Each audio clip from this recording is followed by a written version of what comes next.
queria chamar a atenção para as declarações do Rafinha. Ontem, em entrevista, o Rafinha citou que o Rames Rodrigues, ele é um jogador que precisa de um estilo de jogo para ele, sabe? Próprio para ele, desenhado para ele. Ele até falou que o Rames Rodrigues é um jogador que hoje joga o mesmo futebol que jogava há 10 anos. O Rames Rodrigues, a gente sabe, está saindo do São Paulo em rescisão de contrato, pediu para sair, não foi acompanhar a decisão da Supercopa, não tinha aquele ambiente tão bom. Mauro, faltou perguntar para o Rafinha qual o futebol que joga o Rames Rodrigues, como é que era o Rames Rodrigues, ou esse erro foi, ou esse equívoco, que me parece, a contratação desse jogador foi ciente. O São Paulo sabia das coisas e ainda assim resolveu apostar e acabou se equivocando na contratação desse jogador. Marinho, ontem eu fiz uma ironia na minha conta da rede social e teve muito torcedor que não entendeu. É difícil fazer ironia em rede social. Eu dizia, o São Paulo tinha que perguntar antes para o Rafinha, né? Mas foi uma ironia. Por que uma ironia? Porque o Rafinha disse na época que ele chegou a participar da contratação, ajudando a convencer o Rames a vir para o São Paulo. Isso está registrado em matérias da época. Então, é muito curioso que o Rafinha tenha, na época, sido um dos artífices da contratação e agora fale que, para adaptar o Rafinha ao time do São Paulo, o time teria que mudar radicalmente a maneira de jogar ou se adequar a ele e tudo mais, né? Então é estranho, né? Porque mudou também o discurso do jogador, né? Pelo menos é o que passa, a sensação que passa. Agora, o São Paulo, como qualquer clube de futebol, não pode contratar um jogador com base em suposições ou se baseando mesmo no que fala um A, o B ou C. Tem que fazer um estudo um pouco mais aprofundado sobre o perfil técnico. E aí, no caso do Rames, tem o estágio físico, né? O estágio físico do Rames Rodrigues, que é ruim já há muito tempo. Né? Há muito tempo. Então, é uma situação, no mínimo, controversa. Eu estou vendo aqui, ó, eu estou pegando a matéria aqui do dia 31 de julho. O título é Lateral revela, Rafinha, né? Como foi o papo com o Rames Rodrigues antes do acerto com o São Paulo.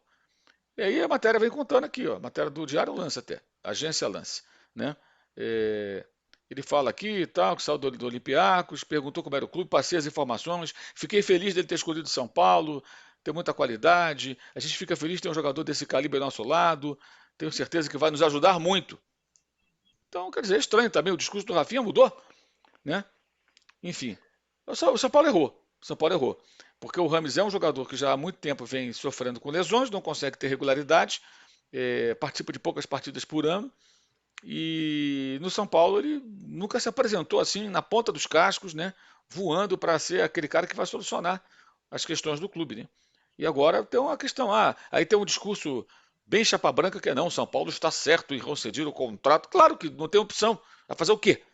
Agora, a rescisão de contrato deve onerar o clube, porque tem dinheiro para pagar o cara. As luvas ficaram para esse ano. Então, uma contratação mal feita, ruim. Não é porque o São Paulo ganhou a Copa do Brasil e agora essa Supercopa, que agora as pessoas vão ficar só elogiando tudo que é feito pela diretoria de São Paulo. Errou. Errou. Errou e errou feio. Porque não sabia nem como utilizar o jogador. E na época eu questionei uma pessoa de São Paulo. Por que vocês vão contratar o Ramos Rodrigues?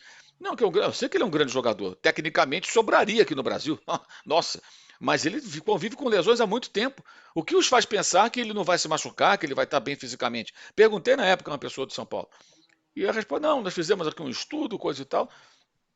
Não fiquei convencido, mas ok, é essa a versão do clube, beleza, aceitamos, mas não somos obrigados a concordar. E o tempo está mostrando que, de fato, foi um equívoco, foi um erro, foi uma vaidade, um rasgo de vaidade. Vamos trazer um jogador extra classe. Ele é um jogador extra classe, mas fisicamente ele é bem problemático, infelizmente. Mauro, só antes de seguir no assunto do Rafinha, citando que a entrevista do Rafinha sobre o Rames foi para a TNT Esportes, dá o crédito Sim, correto, certinho, para quem fez a entrevista com ele. O Rames foi mais culpa assim desse ato de vaidade do São Paulo, da falta de oportunidade ou de não planejar a chegada desse jogador? Ou daqui a pouco, Mauro, o Rames também não estava tão afim, não pareceu assim tão unido, tão, sabe, tão perto, tão pronto, tão ligado nas coisas do São Paulo, assim. Faltou, na tua opinião, também um pouquinho do Rames, dele querer, ou daqui a pouco o São Paulo até poderia conhecer esse perfil psicológico se tivesse estudado direitinho a cartilha do Rames Rodrigues? Eu acho que se ele tivesse bem fisicamente, Marinho, ele teria naturalmente entrado no time. Porque se você tem um Rames Rodrigues treinando e bem fisicamente, quem que vai sair? Desculpa, alguém iria sair. Alguém iria sair. Vai sair o Luciano, sairia o Luciano, sairia alguém e o Rames jogaria. Que o time tem que jogar em função dele. Se ele tivesse voando fisicamente, o time jogaria em função do Rames Rodrigues. Porque ele ia ganhar jogos para o São Paulo. Ele é um jogador muito acima da média do futebol brasileiro. Esse discurso do Rafinha, com todo respeito, eu discordo frontalmente. Acho que a questão é que ele fisicamente não se apresenta bem. Isso não é novidade para ninguém. Porque tecnicamente, o time se moldaria a ele. E o técnico teria a tarefa de fazer. Vem cá, você tem um Rames Rodrigues inteiro, 32 anos, né? Quer dizer, não é um jogador que está parando de jogar. Mas tivesse uma condição física boa e você não encaixa ele no time do São Paulo, peraí, como assim? Agora, a questão é que ele nunca está inteiro. Ele nunca está na ponta dos carros. Quando não está machucado, não está bem fisicamente, não rende tanto, não consegue ter intensidade. Por quê? Esse cara jogou Premier League há pouco tempo, gente. Há poucas temporadas estava no Everton.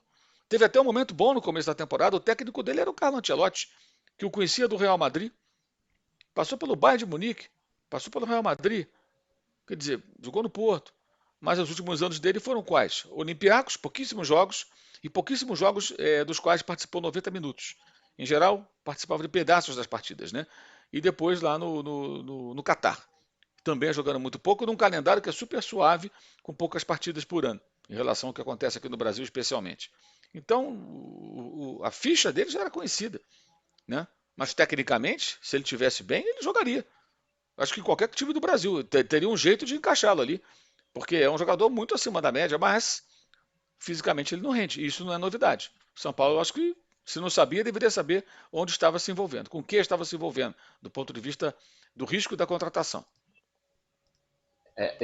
Eu adorei o termo que foi uma vaidade, sabe? É uma reflexão que precisa ser feita, né? Porque é uma contratação que tem um glamour, né? O Rames Rodrigues, contratar o Rames Rodrigues te dá uma situação assim de visibilidade.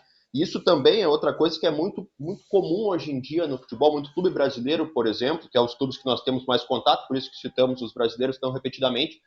Muitas vezes eles contratam muito porque isso anima, né?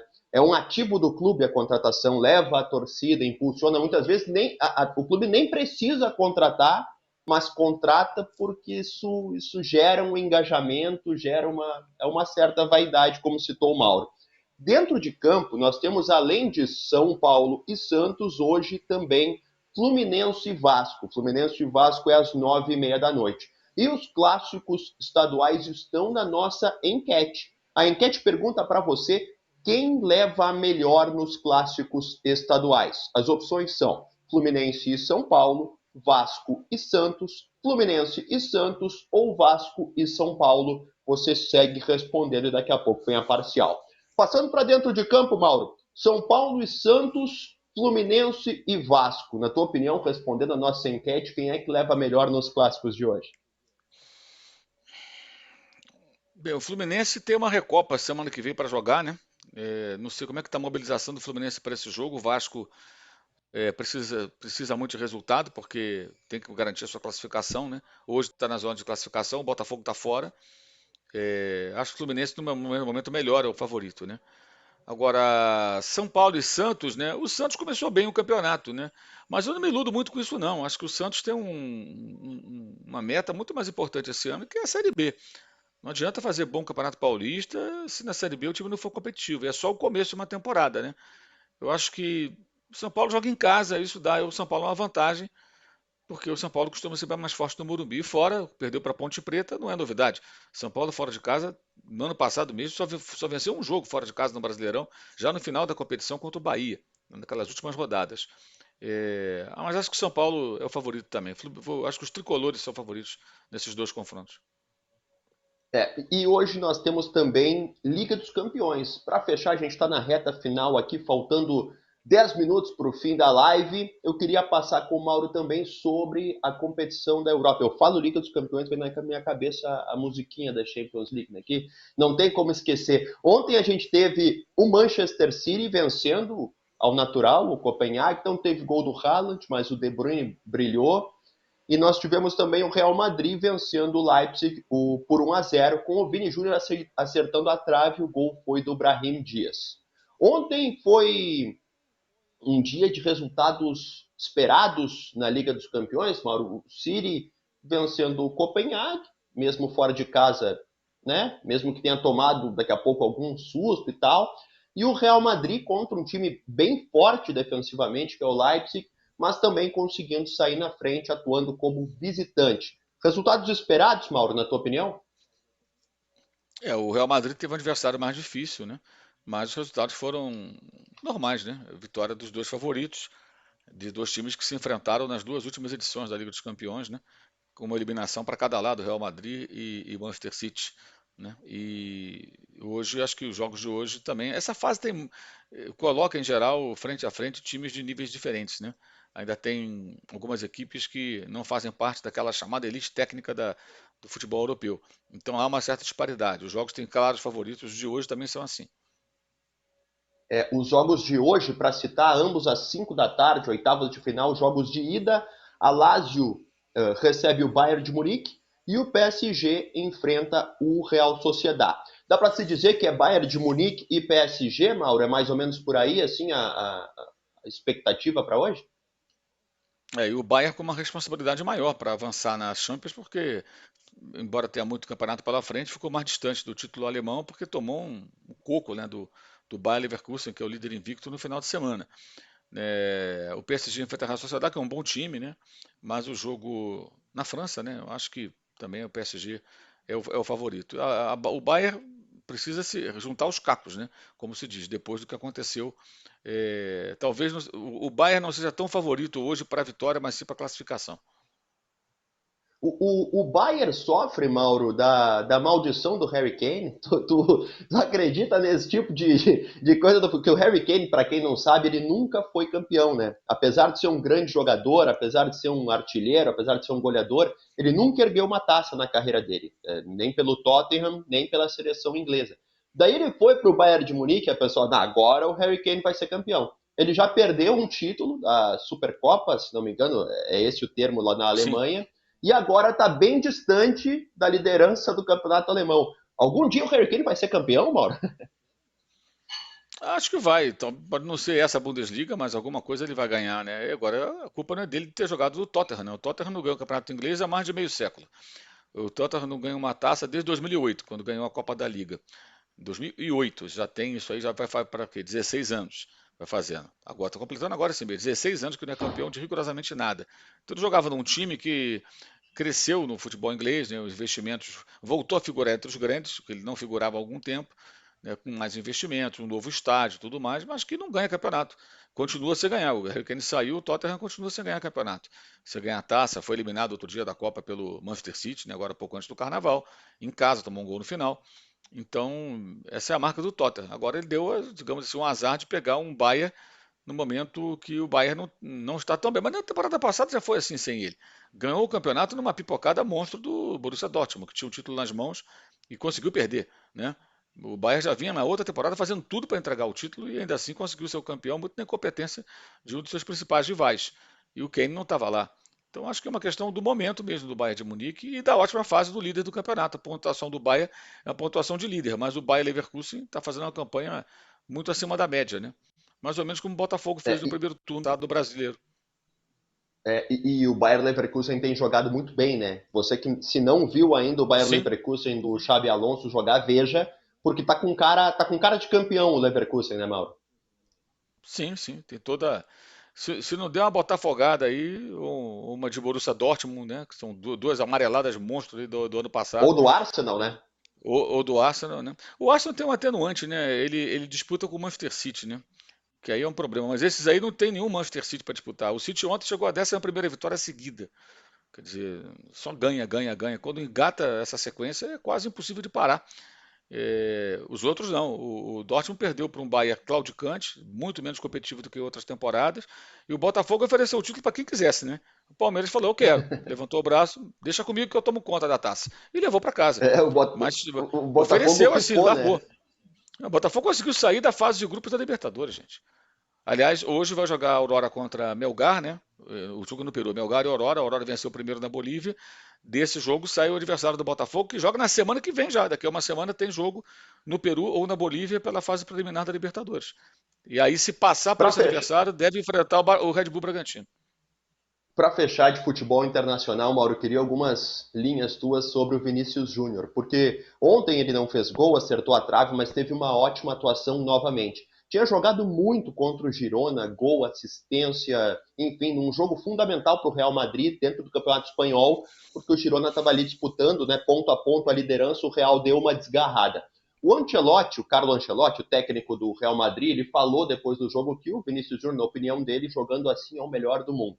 Tu acha que o Vini ele tem potencial ou ele está caminhando para disputar melhor do mundo assim logo ali? Ou ele ainda tem que provar, principalmente na seleção, conseguir grandes feitos, assim, ser o protagonista na seleção ou dividir esse protagonismo com o Neymar? Lembrando que o Neymar agora está lesionado, para chegar a disputar esse melhor do mundo, Mal. Eu acho que na seleção brasileira nem deveria se discutir sobre o protagonismo, né, entre ele e Neymar. Neymar é o que o Neymar hoje?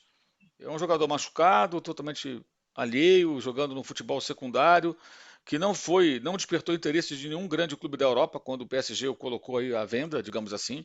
Por isso ele foi parar na Arábia Saudita, ganhando muito bem, mas jogando no futebol secundário ainda com uma idade para disputar no futebol num alto nível, né?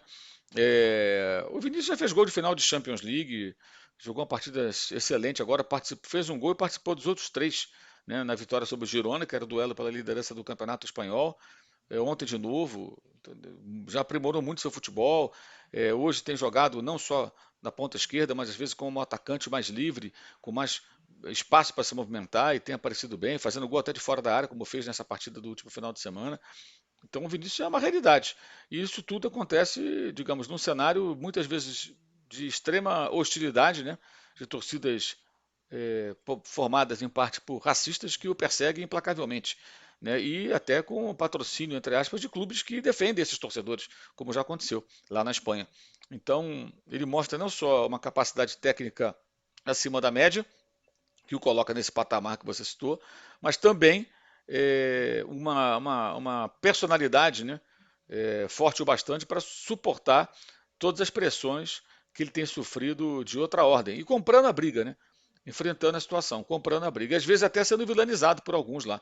Quer dizer, ele é ofendido, ele é atacado, ele é agredido de todas as maneiras, né, pelos racistas, e aí quando ele reage ainda reclamam dele. Quer dizer, que é uma brincadeira isso aí, né? A culpa é da vítima, digamos assim. Mas está numa grande fase, eu acho que ele vai conquistar muitas coisas, é uma questão só de tempo, né? Ele é um grande vencedor disso tudo. E com muita gente torcendo contra, com muita gente fazendo previsões negativas quando ele saiu do Brasil, né, rotulando de forma pejorativa. Ah, foi, era brincadeira. Hoje falam que não era brincadeira. Não era brincadeira, era preconceito mesmo. Era preconceito mesmo e esses aí não foram nada felizes também.